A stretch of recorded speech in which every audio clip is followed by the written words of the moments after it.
Entertainment TV, your #1 birthday arena.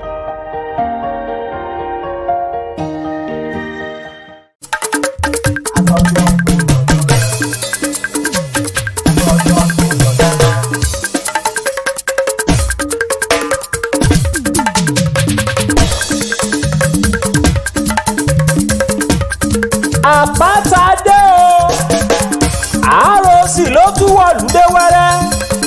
Lónìí ọjọ́ ìdí àbí ọmọdé Adékúnlé ọmọdé níbi gbé. Wíwí tinú máa wí sọ́sọ́ tinú máa sọ mọ̀rọ̀mọ̀rọ̀ ní wọ́n sọ ọmọ orókùn mi.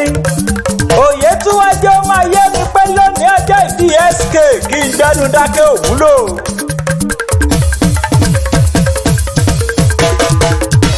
Adékúnlé Síkírù ọmọdé níbi gbé. Ó níwàre ó níláárí. Ó kọ́ ní mọ́ra ó ní tẹríba. Bẹ́ẹ̀ ló gbójú ló gbónu ló gbóyà ló pàtàkì. Ọ̀kan pàtàkì ló ṣe láàrin gbogbo NAL Executive Ekiti Axis. He is the NAL General Secretary Ekiti State Axis. Also, he is the Organizing Secretary Southern Youth Assembly of Nigeria. Síkírù tí mo rí tí mo ká kọ́lápá, Adékúnlé tí mo kò tí mo ká pátá lórí àpáta.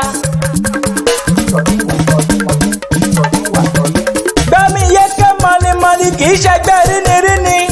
Èyí tó já sí wípé ká mọ ni ojú ká ríni lọ. Torí ẹni ríni ní ríni tí ń kíni ẹni mọ́ni ní kíni délé. Ìwọ lọmọ ẹdẹ mọ̀ fún àrókùn yàgò àgbò. Ẹdẹ nílé tìmì àgbàlé. Tìmì àgbàlé bí àgbàjá lé. Ajagẹmọ tẹ́rẹ́ ilé ẹdẹ. Ọmọ igun tútù tí ò ṣeé fi dáná. Ọmọ ìtì ọ̀gẹ̀dẹ̀ tí ò wúlò láàrò. Ìwọ lọmọ ọlọ́fà iná. Ọmọ tìmì àgbàlé ọlọ́fà àjíwọ̀ ẹ̀rùn. Iwájú ọlọ́fà ò ṣeé gbámú. Ẹ̀yìn ọlọ́fà ò ṣeé dè mọ́.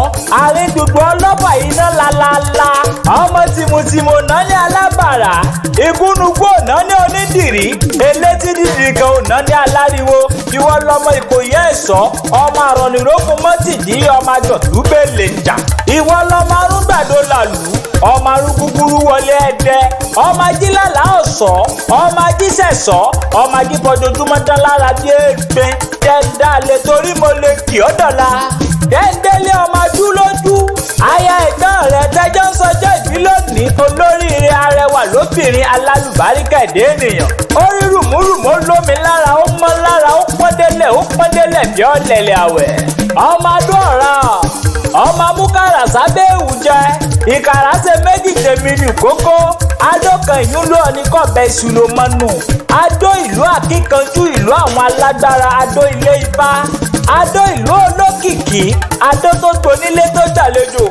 Ẹ̀yin méjèèjì ẹ ti sọdún èyí náà ẹ ó sẹ́mi ìsìlágbára lọ́wọ́ Ọlọ́run ọba mi Èdùmàrè. Iwájú lọ léèrè ń lọ iwájú lẹ ó máa lọ iwájú lẹ láìpọ̀ ń lọ iwájú lẹ ó máa lọ ikú níjẹ́ tẹni káàtì iwájú mo ní iwájú lẹ ó máa lọ torí iwájú lọ wá ajá gbé. Iwájú lọ̀pá ẹ̀bì tí ń ré sí iwájú lẹ ó máa lọ.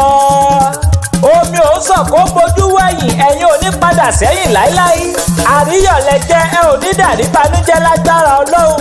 Àyúnlọ àyúnbọ̀ lọ́wọ́ yẹnu bẹ́ẹ̀ bá ti ń lọ re lẹ́ẹ̀ máa bọ̀ re. Èèyàn tó bá ní kẹ́ ẹ mọ̀ pẹ̀ láyé àbí tán bá ní kẹ́ ẹ mọ̀ ṣàmọ́dún ọrùn ó máa wọrú wọn ní bẹ́ẹ̀ ni tó ru sìmẹ́ǹtì mẹ́fà pọ̀. Mo kí yín kú ọdún mo kí yín kú ìyèdùn happy birthday to both of you na and I wish both of you long life and prosperity. Bóyin bá ṣe tó yẹn padà sínú kókó òkè bá bẹ̀rẹ̀ bòjò bá ṣe tá bẹ̀rẹ̀ bòjò á padà sínú sàárẹ̀ tó kọ́lé sí. Àpáta ewì mo ti ṣe tán mò ń rebi tá a forí mi sọlẹ̀ sí níbi ojúmọ́ ti mọ́ jáde gbogbo ilẹ̀ kílẹ̀.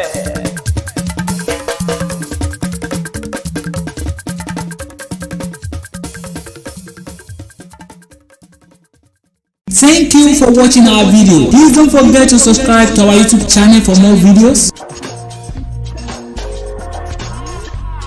We love you.